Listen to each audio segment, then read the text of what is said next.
आज अगर दुनिया के लोग अपने जीवन में सत्य क्रिया को अपना लेंगे, अर्थात स्वाहा के इस अर्थ को समझ लेंगे, तो संसार में जो बहुत सारा अधर्म नित्य प्रति होता है, बहुत सारा पाप जो नित्य प्रति होता है, वो धीरे धीरे करके कम होने लगेगा।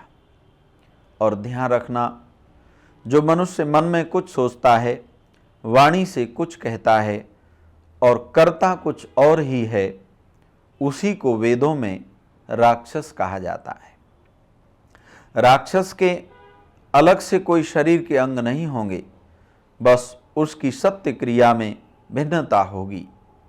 वो मन में कुछ सोचेगा, वाणी से कुछ कहेगा और करेगा कुछ अलग से।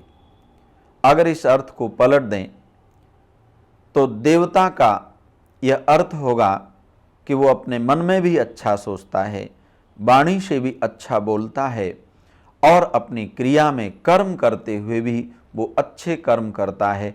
उसी को दुनिया के लोग देवता कह करके संबोधित करते हैं। इसलिए स्वाहा का अर्थ हमको सत्य कर्म करने की, उत्तम कर्म करने की प्रेरणा भी देता है। एक स्वाहा का अर्थ होता है अपने ही पदार्थ को अपना समझना और दूसरों के पदार्थों को दूसरों का मानना। अगर हम स्वाहा के इस अर्थ को समझ लेंगे तो दुनिया में जितनी चोरी जारी अधर्म के उल्टे काम हो रहे हैं, वे धीरे धीरे करके समाप्त हो जाएंगे अथवा उनमें कमी जरूर आएगी। आज संसार में क्या हो रहा है? स्वाहा का अर्थ न जानने के कारण लोग दूसरों के पदार्थों को भी अपना मानने लगते हैं। बस यहीं से संसार में अशांति और लड़ाई झगड़े शुरू हो जाते हैं। तो स्वाहा का यदि हम यह अर्थ जान लें कि अपने पदार्थ को ही अपना मानना चाहिए और दूसरों के पदार्थों को दूसरों का मानना चाहिए, तो पूरी दुनिया में काफ़ी हद तक हम सुख और शांति को पहुंचाने में समर्थ हो सकते हैं।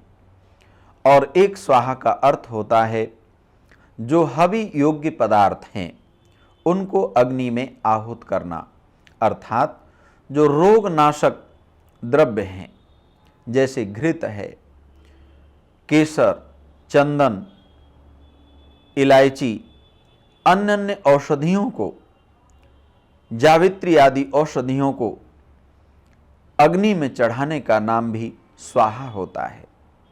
क्योंकि आधुनिक विज्ञान ने यह सिद्ध कर दिया है कि दुनिया का कोई भी पदार्थ नष्ट नहीं होता है।